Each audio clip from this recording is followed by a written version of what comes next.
Good morning students. आज हम एक एक्सपेरिमेंट के बारे में डिस्कस करेंगे और ये जो हमारा एक्सपेरिमेंट है स्टूडेंट्स, इसका नाम है ऑर्स्टेड एक्सपेरिमेंट। एक्चुअली ये एक साइंटिस्ट थे, इन 1820। इन्होंने एक फिनोमेना डिस्कवर किया। ये फिनोमेना बड़ा इंटरेस्टिंग इन्होंने डिस्कवर किया। अभी तक हमें केवल इतना पता था स्टूडेंट्स कि जो मैग्नेटिक फील्ड है वो मैग्नेट्स की वजह से प्रोड्यूस होता है, जो अभी तक हमने लास्ट लेक्चर में डिस्कस किया था कि मैग्नेट के अराउंड एक स्पेस होता है जहां तक कि वो दूसरे मैग्नेट्स को अट्रैक्ट या रिपेल कर सकता है, उसे मैग्नेटिक फील्ड बोलते हैं। तो जो ऑर्स्टेड थे उन्होंने इस एक्सपेरिमेंट में ये प्रूव किया, ये शो किया कि जो मैग्नेटिक फील्ड है वो केवल मैग्नेट्स ही प्रोड्यूस नहीं कर सकते बल्कि एक करंट कैरिंग कंडक्टर भी प्रोड्यूस कर सकता है। तो इस एक्सपेरिमेंट का आउटकम जो है स्टूडेंट्स वो यही है कि अ current carrying conductor also produces अ मैग्नेटिक फील्ड। Clear students? अभी तक हमें ये पता था, मतलब अभी तक इनसे पहले कि केवल मैग्नेटिक फील्ड प्रोड्यूस करने के लिए मैग्नेट्स की जरूरत होती है, बट ऐसा नहीं हुआ। इन्होंने एक एक्सपेरिमेंट किया, वहां से इन्होंने ये शो किया कि मैग्नेटिक फील्ड प्रोड्यूस करने के लिए एक करंट कैरिंग कंडक्टर भी चलता है, वो भी एक करंट मैग्नेटिक फील्ड प्रोड्यूस कर सकता है, एक करंट कैरिंग कंडक्टर। तो आप जैसे फिगर में देख सकते हैं, हमने अभी कुछ 3 फिगर्स बनाए, 3 सर्किट बनाए हुए हैं। जैसे आप देख रहे हैं यहाँ पे सर्किट ये होता है बच्चों, बैटरी का सेल सिंबल या सेल का सिंबल जिसमें पॉजिटिव टर्मिनल नेगेटिव टर्मिनल है। This is a key. As you can see in the first diagram, in the first circuit the key is open. Key open है, की क्लोज नहीं key हमने। तो as you can see the key is open, it means there is no current flowing in this circuit. इस circuit में कोई current flow नहीं हो सकता क्योंकि हमने की को ओपन रखा हुआ है। तो ये हमारे पास एक मैग्नेटिक कंपास है। मैंने आपको बताया था लास्ट लेक्चर में कि मैग्नेटिक कंपास में एक स्टील की थिन नीडल होती है जिसमें 2 पोल होते हैं, नॉर्थ और साउथ। तो आप देख सकते हैं यहाँ पे अभी कोई करंट फ्लो नहीं हो रही है and this is the direction of needle. कुछ डायरेक्शन नीडल को किस तरह पॉइंट कर रहा है, this is north, this is south. It means अगर नीडल को जिस तरह पॉइंट करें स्टूडेंट, मैंने आपको बताया था लास्ट लेक्चर में कि नॉर्थ जो एंड नॉर्थ पोल की तरफ पॉइंट करता है उसे हम नॉर्थ पोल बोलते हैं, और जो एंड साउथ की तरफ पॉइंट करता है उसे हम बोलते हैं साउथ पोल। तो आपको दिख रहा है यहाँ पे नॉर्थ पोल इसका ऊपर तरफ पॉइंट कर रहा है और साउथ पोल इसका नीचे तरफ पॉइंट कर रहा है। इट मीन्स ये होगा हमारा ज्योग्राफिकल साउथ और ये होगा ज्योग्राफिकल नॉर्थ और ये होगा ज्योग्राफिकल साउथ, मतलब अर्थ का नॉर्थ पोल, अर्थ का साउथ पोल। Clear students? फिर सेकंड एक्सपेरिमेंट में देखिए आप सर्किट में आप देख सकते हैं हमने कुछ नहीं किया है, हमने कभी की क्लोज कर दी। जैसे हम की क्लोज करेंगे तो आपको लगेगा आप क्या, एक ऑब्वियसली करंट फ्लो होगी सर्किट में, this is the direction of current. जैसे ही करंट फ्लो हो रही है सर्किट में, आप देख रहे हैं यहाँ पे डिफ्लेक्शन आ गई। नीडल पहले कुछ वर्टिकली पॉइंट कर रही थी ऊपर की तरफ, कुछ इस तरह से पॉइंट कर रही थी। As the current starts flow in the circuit, there is a deflection in the magnetic needle. Clear students? This is second figure and now third figure. In third figure हमने क्या किया, देखिए अगर सर्किट पूरा same है, हमने केवल battery की पोलैरिटी चेंज कर दी है। पहले बैटरी का पॉजिटिव टर्मिनल इस वाले एंड से कनेक्टेड था, अब हमने उल्टा कर दिया। बैटरी का पॉजिटिव टर्मिनल इस वाले एंड से कनेक्ट कर दिया और नेगेटिव टर्मिनल इस वाले पॉइंट से हमने कनेक्ट कर दिया। तो आप देख सकते हैं इस पोलैरिटी को रिवर्स करने से कुछ नहीं हुआ, तो डायरेक्शन ऑफ करंट रिवर्स होगी। पहले डायरेक्शन ऑफ करंट अगर A to B थी, तो अब आप देख सकते हैं direction of current is from B to, current की डायरेक्शन रिवर्स होगी। तो अब आप देखिए जैसे हमने डायरेक्शन ऑफ करंट को रिवर्स किया, तो यहाँ पे जो हमारे पास मैग्नेटिक नीडल पहले वर्टिकली स्टैंड कर रही थी, वो अब कुछ अपोजिट डायरेक्शन में डिफ्लेक्ट हुई। जहां पे कुछ इस डायरेक्शन राइट क्लॉकवाइज डायरेक्शन में और यहाँ पे कुछ एंटी क्लॉकवाइज डायरेक्शन में डिफ्लेक्ट हुई।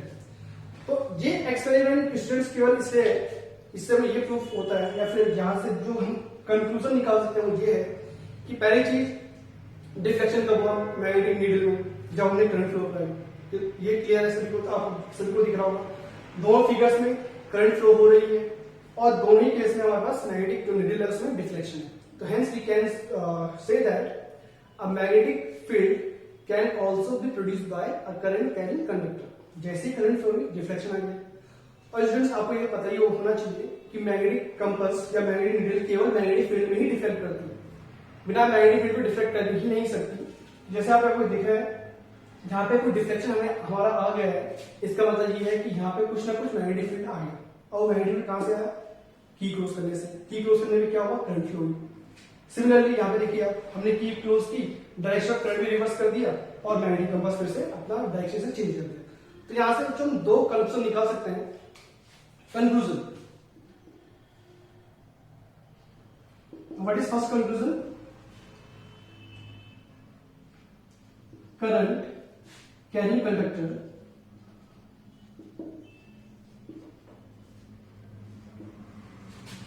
can also produce या can produce magnetic field। आप इसे ध्यान रखनी होगी स्टूडेंट्स, मैग्नेटिक कंपास केवल मैग्नेटिक फील्ड में ही डिफ्लेक्ट होती है। तो जैसे ही आपको दिख रहा है इस वाले फिगर से इस वाले फिगर में जिससे हम गए हैं, डिफ्लेक्शन आया मैग्नेटिक फील्ड में, और ये डिफ्लेक्शन क्यों आया? केवल करंट की वजह से। तो हम कह सकते हैं जो डायरेक्शन ऑफ मैग्नेटिक फील्ड है, सॉरी जो मैग्नेटिक फील्ड है वो एक करंट कैरिंग कंडक्टर भी प्रोड्यूस कर सकता है। फिर सेकंड कंक्लूजन जो इस एक्सपेरिमेंट से हम बता सकते हैं वो ये है, जैसे आपने देखा दोनों फिगर में कंपेयर करते हैं, हमने डायरेक्शन ऑफ करंट को चेंज कर दिया, तो मैग्नेटिक फील्ड की जो डायरेक्शन है, जैसे आप देख सकते हैं कंपास का जो डिफ्लेक्शन था वो भी डिफरेंट हो गया। यहाँ पे कुछ क्लॉकवाइज डिफ्लेक्शन है, यहाँ पे एंटी क्लॉकवाइज डिफ्लेक्शन है। We can say that the direction of magnetic field also depend on the direction of current. Direction of magnetic field depends on the direction of current।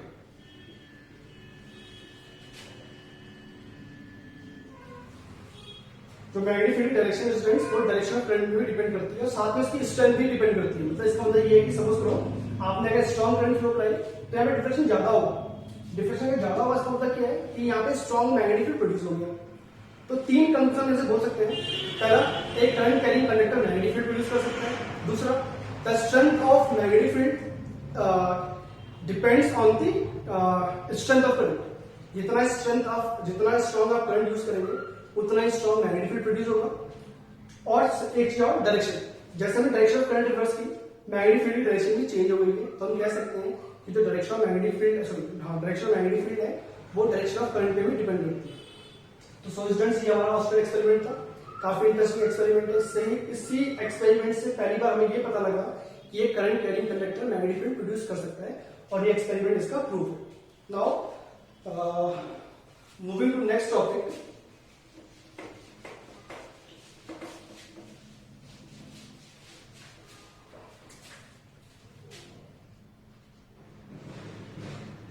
magnetic field due to straight current carrying conductor।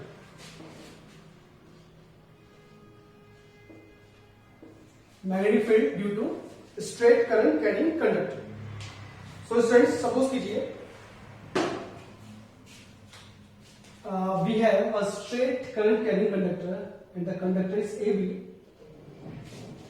ये हमारे पास एक straight current carrying एक conductor है straight and suppose some current I is flowing through that conductor। कुछ current flow होगी इस conductor में जिसको हमने I assume किया। तो अभी हमने एक्सपेरिमेंट किया था उससे हमें ये पता लगा था कि current carrying conductor magnetic field produce कर सकते हैं।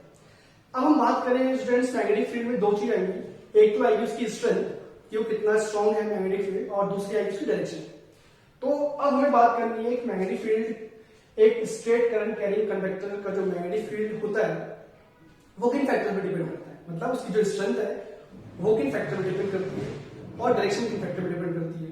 मतलब हाउ वी कैन इंक्रीज और decrease the magnetic field strength due to a straight current carrying conductor.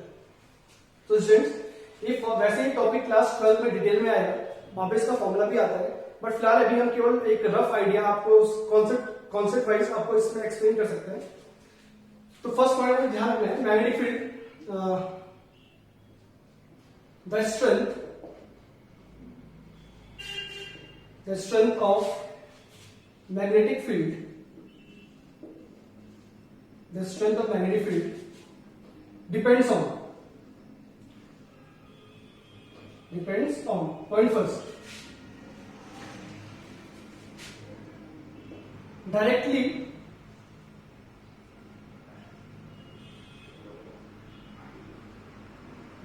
proportional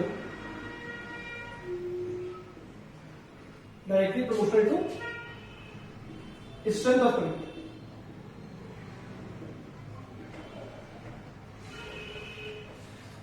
अब स्टूडेंट्स एक चीज ध्यान से समझ लेते हैं. इस कंडक्टर का नाम मैंने ए बी दिया था, इसको एक्स वाई कर दो. अब हमारा जो मैग्नेटिक फील्ड, जो बच्चों हमने पढ़ा है टॉपिक, मैग्नेटिक फील्ड एक फिजिकल क्वांटिटी है, उसको हम डिनोट करते हैं बी से, कैपिटल बी से. ध्यान रखिए स्टूडेंट्स, मैग्नेटिक फील्ड को हम जब भी आप बात करेंगे तो हम बात करेंगे कैपिटल बी से डिनोट करेंगे. इसलिए मैंने यहाँ पे कंडक्टर का नाम चेंज करके एक्स वाई कर दिया था, क्योंकि बी यहाँ पे यूज हो रहा था. तो we can say the magnetic field strength जो है, the strength of magnetic field depends on the following factors. पहला फैक्टर है directly proportional to strength of current. Therefore we can say that is, what that mean, B is directly proportional to I. I hope students आपको ये पता होगा कि directly और inversely का मतलब क्या होता है. अगर आपको याद नहीं है तो मैं फिर आपको दोबारा बता देता हूँ.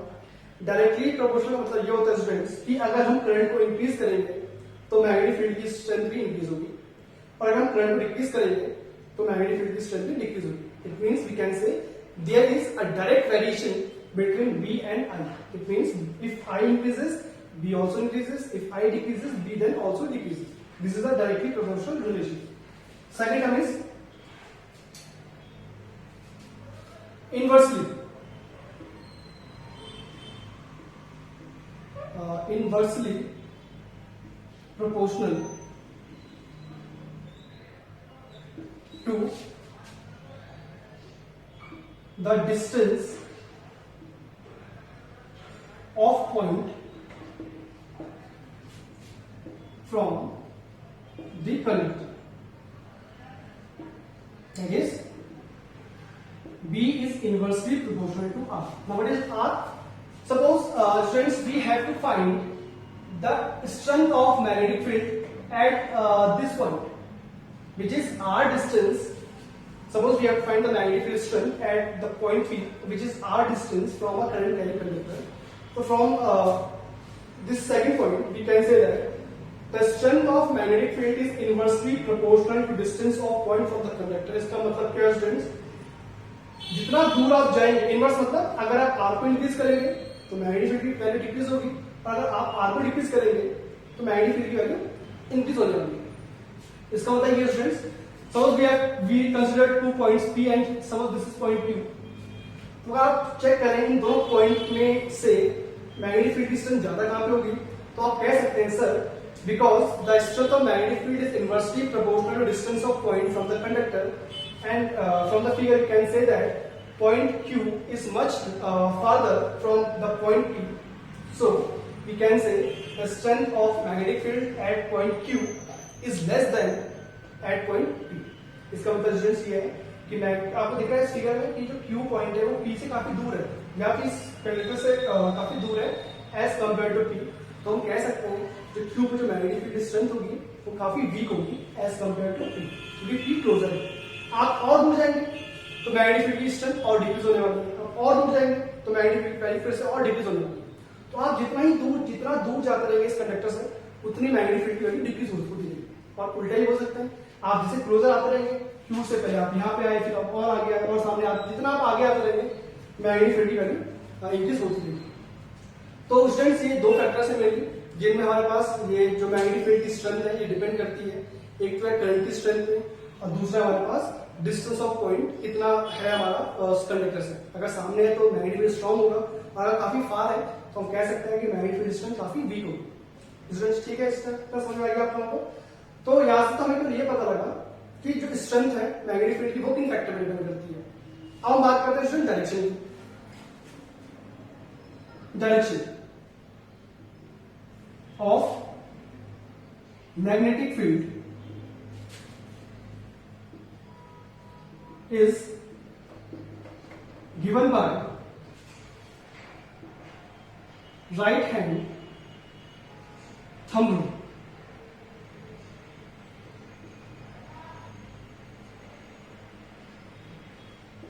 ठीक है स्टूडेंट्स, ये इंपॉर्टेंट है। मैग्नेटिक फील्ड की स्ट्रेंथ हमने इजीली बता दिया क्या होता है। अब बात करें direction of magnetic field. Magnetic field की डायरेक्शन क्या है, तो वो हमें देता है राइट हैंड थंब। अब राइट हैंड थंब स्टूडेंट्स क्या होता है, तो हम थोड़ा एक्सप्लेन करते समझ के। तो बच्चों पहले आपको अपना लेफ्ट हैंड बंद कर देना है। बच्चे गलती यहाँ पे ये करते हैं, लेफ्ट हैंड उठा देते हैं, तो आपको ध्यान रखना लेफ्ट हैंड का यूज यहाँ पर नहीं करना है, आप यूज करेंगे राइट हैंड। ये आपका राइट हैंड। इस रूल के according what you have to do, suppose this is a conductor XY and carrying current I in this direction. Now इस रूल के अकॉर्डिंग से आपको क्या करना होता है, first of all you have to point your thumb in the direction of current. जिधर current flow हो रही है स्टूडेंट्स, आपको ये थंब वहीं पॉइंट करना है। जैसे आपको दिख रहा है स्टूडेंट्स यहाँ पे जो डायरेक्शन ऑफ करंट है वो है y to x, तो आपको अपना थंब इसी डायरेक्शन में पॉइंट करना है। Clear? Then the curvature of our fingers, जो हमारा जो फिंगर्स है कर्वेचर जो होगा students, that give us the direction of magnetic field. Clear students? First of all क्या करना है आपको, you have to point the direction your thumb in the direction of current, and then the curvature of your fingers give you the direction of magnetic field. So suppose we have to find the direction of magnetic field at this point P and suppose at this point Q. इन दोनों points में हमें magnetic field की direction find करनी है। हम strength की बात नहीं कर रहे हैं, डायरेक्शन की बात कर रहे हैं। तो आपको क्या करना है, पहले फिंगर अपने थंब को प्लेस किया in the direction of current. आप देख सकते हैं इस पॉइंट Q P की हम बात करें तो आपको जो कर्वेचर है फिंगर का वो कहाँ है, इनवर्स है। क्लियर? दिस मींस इस पॉइंट पे डायरेक्शन मैग्नेटिक फील्ड है अंदर की तरफ, इट मींस ऐसे कुछ है। और अब हम बात करें पॉइंट Q की, तो पॉइंट Q की आप बात करें तो देखिए थंब आपका डायरेक्शन ऑफ करंट की डायरेक्शन प्लेस किया हुआ है, तो जो कर्वेचर ऑफ फिंगर है यू कैन से Q, तो कहाँ की तरफ है, देखिए आप बाहर की तरफ है। It means the direction of magnetic field at this point Q is outward, radially outward and this radially inverse. ये समझिए, P के लिए मैग्नेटिक फील्ड डायरेक्शन इनवर्स क्योंकि कर्वेचर ऑफ फिंगर अंदर की तरफ है, और क्योंकि हम बात करें आपको ध्यान रखना थंब उल्टा मत करना स्टूडेंट्स, Q के लिए उल्टा मत करना। Direction of current y to x ही है, तो आप करंट थंब की डायरेक्शन सेम रखेंगे कि और कर्वेचर ऑफ फिंगर घुमाएंगे। कुछ समझ सकते हैं? This is our conductor, direction of current is from y to x, ये कुछ डायरेक्शन ऑफ करंट है इसमें, तो आप थंब प्लेस करेंगे डायरेक्शन ऑफ करंट की डायरेक्शन में, और देन आप अपने फिंगर्स रोल कीजिए। क्लियर? जिधर आपकी फिंगर है की जो डायरेक्शन आ रही है उधर ही क्या होगा, डायरेक्शन ऑफ मैग्नेटिक फील्ड। तो हम बोल सकते हैं स्टूडेंट्स यहाँ पे जो मैग्नेटिक फील्ड की जो डायरेक्शन आएगी वो कंसेंट्रिक सर्कल लूप्स बनने वाली है, जिस तरह से concentric circle loops. It means here the direction of magnetic field is radially inverse, यहां से फील्ड अंदर जाएंगी फिर यहां से घूम के बाहर आएंगी, तो इस तरह से।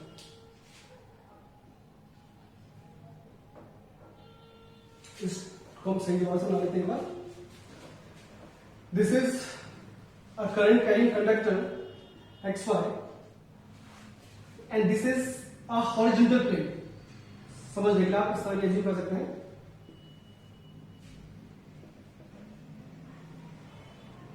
This is a horizontal plane and the current flowing in the conductor is I in that direction.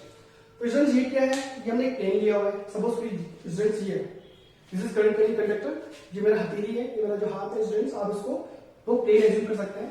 The plane is at right angle to this current carrying conductor, current direction को डिसाइड है students. तो हम fingers को role करें तो जो finger की direction है स्टूडेंट्स वही किसकी डायरेक्शन, मैग्नेटिक फील्ड की। तो अगर हम बात करें पॉइंट Q की, यहाँ से इनवर्स है, यहाँ से आउटवर्ड्स आ रहा है, तो कंसेंट्रिक लूप्स बनेगी। आपको ध्यान ये रखना है कि जो लूप्स बनेगी हमारी कंसेंट्रिक लूप्स वो सारी बनेगी इसकी प्लेन, जो मेरे हाथ वाला प्लेन है, we can say the plane which is perpendicular to this point. ध्यान रखिए स्टूडेंट्स, ये प्लेन कौन सा है, ये प्लेन और ये वायर राइट एंगल पे कुछ इस तरह से। तो जो भी लूप्स बनेगी सारी कंसेंट्रिक लूप इसी प्लेन में बनने वाली है। तो हम बना सकते हैं कुछ मैग्नेटिक फील्ड इसकी डायरेक्शन में। ध्यान रखिए जो भी आप कंसेंट्रिक लूप्स बनाएंगे उनका सेंटर इसी वायर पे लाई करना चाहिए, सबसे इंपॉर्टेंट चीज। हमने कुछ मैग्नेटिक फील्ड लाइंस बनाई है, आपको मेनली इसमें डायरेक्शन देनी होती है। स्टूडेंट्स आप एग्जाम में बना के यही आ जाते हैं, मार्क्स नहीं मिलते आप लोगों को क्योंकि ये तो सभी बच्चे बना लेंगे, आपको मेनली पॉइंट करना था डायरेक्शन। जैसे मैंने आपको बताया यहां से मैग्नेटिक फील्ड डायरेक्शन इनवर्स है, फिर यहां से आउटवर्ड है, तो आप बोल सकते हैं ये कंसर्वेटिव लूप से।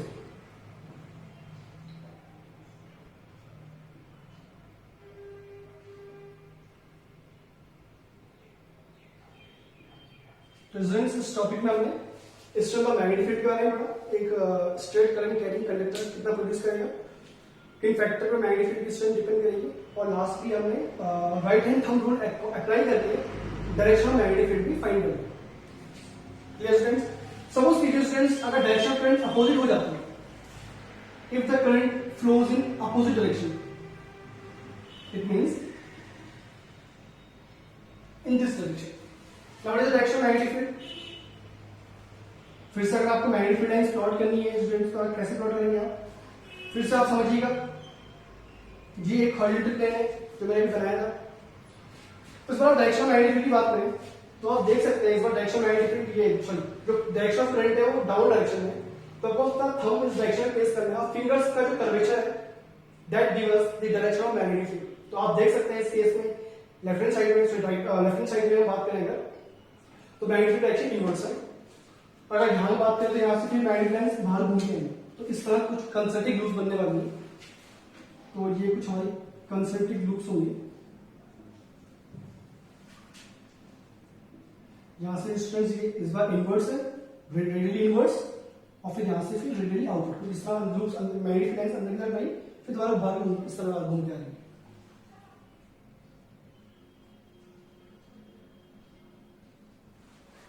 तो आई होप स्टूडेंट्स ये टॉपिक आपको अच्छे से क्लियर हो गया हो। मैग्नेटिक फील्ड की स्ट्रेंथ डिपेंड करती है एक तो करंट की स्ट्रेंथ पे, और दूसरा डिपेंड करता है inversely proportional to distance of point from the conductor, और डायरेक्शन देने के लिए हम यूज करते हैं right hand thumb. So thank you for watching the video. We will